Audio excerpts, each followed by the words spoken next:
नमस्कार।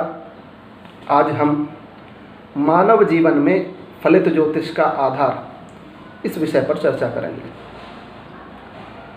फलित ज्योतिष के वैज्ञानिक सिद्धांत क्या है, किस प्रकार फलित ज्योतिष मानव जीवन में प्रतिपल सहायक सिद्ध होता है, इत्यादि विषयों पर आज हम चर्चा करेंगे। मित्रों, हम सभी जानते हैं कि मानव स्वभाव से ही अन्वेषक प्राणी है। वह संसार की प्रत्येक वस्तु के साथ जीवन का तादात्म्य संबंध स्थापित करना चाहता है। अपनी इसी प्रकृति के कारण वह शास्त्रीय एवं व्यवहारिक ज्ञान द्वारा प्राप्त अनुभवों को ज्योतिष की कसौटी पर कसकर देखना चाहता है कि ज्योतिष का मानव जीवन में क्या स्थान है, मानव विज्ञान क्या है, मानव उसमें अधिक अभिरुचि क्यों लेता है। इसलिए कि वह देखता है कि प्रकृति में निहित शक्ति उसके जीवन पर महान प्रभाव डाल रही है। एक व्यक्ति धनवान गृह में जन्म लेता है तो दूसरा भिखारी की झोपड़ी में। एक अपना जीवन दुखपूर्ण व्यतीत करता है तो दूसरा सानंद। इसका कारण क्या है? साधन है ज्योतिर्विज्ञान।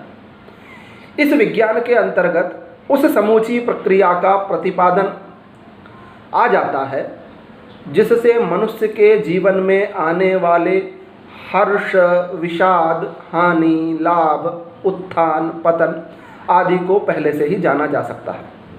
हमारे ऋषि महर्षियों एवं पूर्वाचार्यों ने भी ज्योतिष पदार्थों की गति, स्थिति आदि के अतिरिक्त आकाश में घटने वाली ग्रहण जैसी आश्चर्यजनक घटनाओं का भी सतत निरीक्षण करके प्राणियों पर पड़ने वाले शुभाशुभ प्रभाव का विश्लेषण कर ज्योतिष शास्त्र के मानक सिद्धांतों का प्रतिपादन किया। उनके द्वारा रचित ज्योतिष शास्त्र के सिद्धांत रूपी अनमोल रत्न ज्योतिष शास्त्र की अमूल्य धरोहर है। वेद की विभुता विश्व में विख्यात है। उसके 6 अंगों में ज्योतिष नेत्र होने के कारण प्रधान माना गया है। देवर्षि नारद ने कहा है, सिद्धांत संहिता होरा रूपम स्कंधत्रयात्मकम वेदस्य निर्मलम चक्षुर ज्योतिष शास्त्रमकल्मषम विनेतद अखिलम श्रोतम स्मार्तम कर्म न सिद्ध्यति तस्मा जगद्धितायेदम ब्रह्मणा निर्मितम पुरा। अर्थात सिद्धांत, संहिता और होरा 3 स्कंध रूप ज्योतिष शास्त्र वेद का निर्मल और दोष रहित नेत्र कहा गया है। इस ज्योतिष शास्त्र के बिना कोई भी स्रोत और स्मार्त कर्म सिद्ध नहीं हो सकता। अतः ब्रह्मा ने संसार के कल्याणार्थ सर्वप्रथम ज्योतिष शास्त्र का निर्माण किया। अतः स्पष्ट है कि संसार में घटने वाली समस्त घटनाओं का ज्ञान ज्योतिष शास्त्र के द्वारा ही होता है। प्राणियों के जन्म से मरण पर्यंत समस्त सुख दुख ग्रहों के अधीन होते हैं। आकाश में व्यक्त और अव्यक्त अनेक ग्रह हैं। उनमें सूर्य, चंद्र, मंगल, बुध, बृहस्पति, शुक्र और शनि, ये 7 ग्रह प्रत्यक्ष फल देने वाले हैं। इनमें भी सूर्य प्रधान है, क्योंकि परब्रह्म परमात्मा अपनी शक्ति प्रकृति के द्वारा चराचर विश्व की रचना करने के समय में सर्वप्रथम आकाश की, तदनंतर सूर्य की सृष्टि करते हैं। पुनः सूर्य के द्वारा ही अन्य चंद्र आदि ग्रहों एवं वायु, अग्नि, जल और पृथ्वी तथा पृथ्वी में स्थित प्राणियों की सृष्टि, पालन और प्रलय रूप की क्रिया करते हैं। इसलिए वेद में सूर्य को ही चराचर जगत का आत्मा माना गया है। कहा भी जाता है, सूर्य आत्मा जगतस्तस्थुसश्च। इसके अनंतर सूर्यादि ग्रहों के रश्मि प्रभाव से अन्य चर और अचर की सृष्टि होती है। बृहस्पति ने कहा है कि ग्रहाधीनम जगत सर्वम, अर्थात यह समस्त संसार ग्रहों के अधीन है और मानव एवं पशु पक्षी आदि जीव भी ग्रहों के ही अधीन हैं। काल का भी ज्ञान ग्रहों के अधीन है और कर्म का फल ग्रहों के द्वारा ही मिलता है। संसार की उत्पत्ति, स्थिति और प्रलय ये सभी ग्रहों के अधीन ही है। इसी प्रकार समस्त पुराणों में मुनियों ने सूर्यादि ग्रहों को ही जन्म, पालन और मरण का कारण बतलाया है।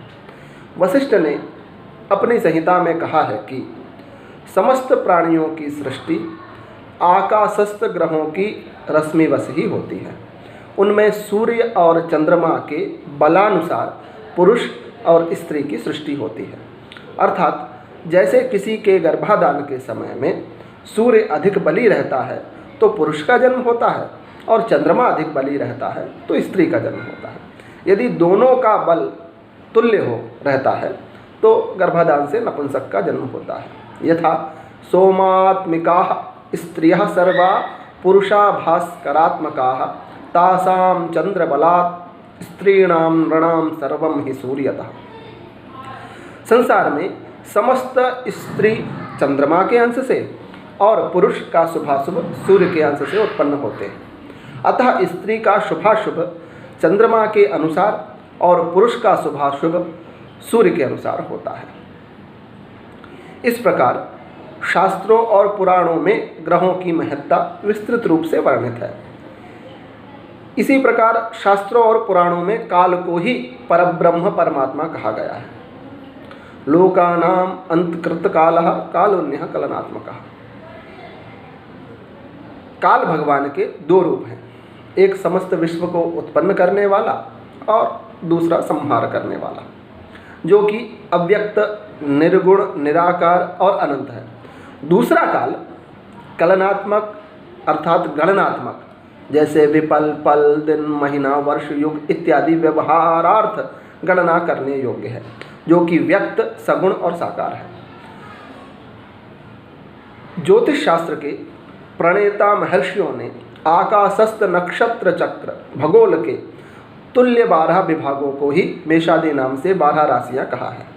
ये मेषादि राशियां काल भगवान के मस्तक से लेकर चरण तक क्रम से अंग है। यथा शीर्ष, मुख, बाहु, हृदयोदराणि, कटिबस्ती, गुह्य संज्ञकानि, उरुजानुजंघे चरणाविति राशयो जाद्याः। लघु जातक का यह श्लोक है। गर्भाधान अथवा जन्म समय में जिस अंग विभाग राशि में पापग्रह रहता है वह विकार युक्त होता है।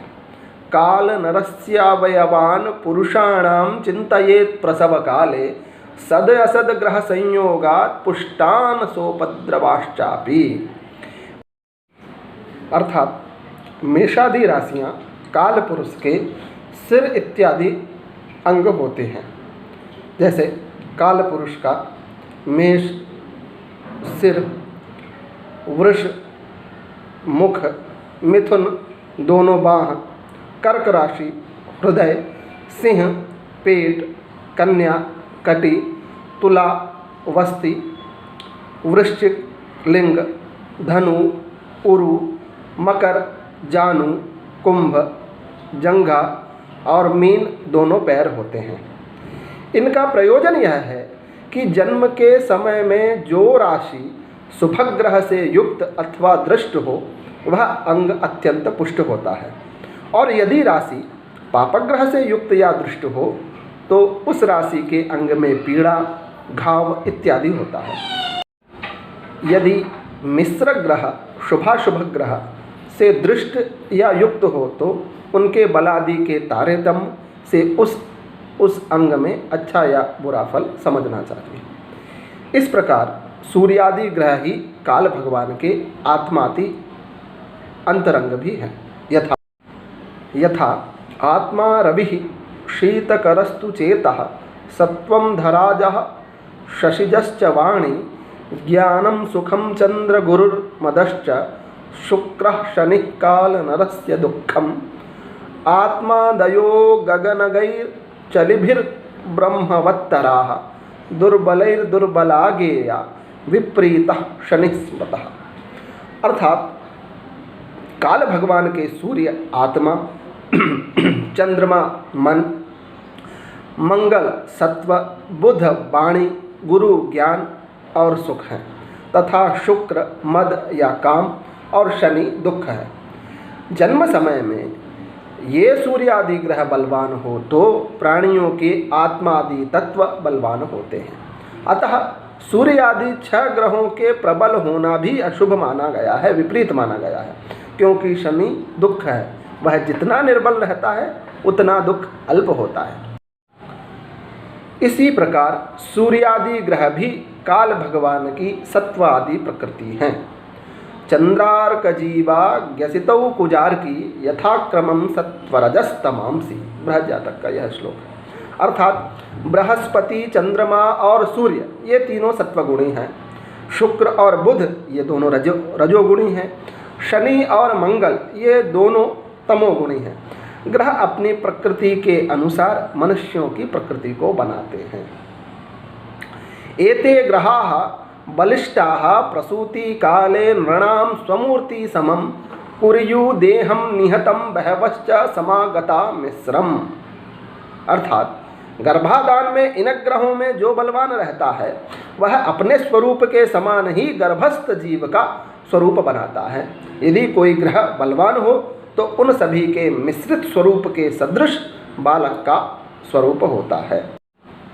भारतीय ऋषियों ने अपनी साधना, लगन, परिश्रम एवं दिव्य ज्ञान से ग्रहों की गति का अध्ययन करके जो निष्कर्ष निकाले वह वस्तुतः प्रामाणिक होने के साथ साथ इस बात के भी सूचक है कि इन सिद्धांतों, नियमों एवं तथ्यों के पीछे आर्य ऋषियों की सैकड़ों हजारों वर्षों की तपस्या एवं अनुभूति है। मानव जीवन के छोटे से छोटे तथ्य पर भी इन ऋषियों ने विचार तथा अनुभव प्राप्त किया है। हानि, लाभ, सुख, दुख, जीवन, मरण आदि का विवेचन करने के साथ साथ उन्होंने ग्रहों की गति एवं स्थिति के आधार पर आवागमन पर भी प्रकाश डाला है। बालक जिस समय जन्म लेता है उस समय का शोधन कर अक्षांश देशांतर संस्कार करने के पश्चात बालक की जन्म कुंडली बनाई जाती है।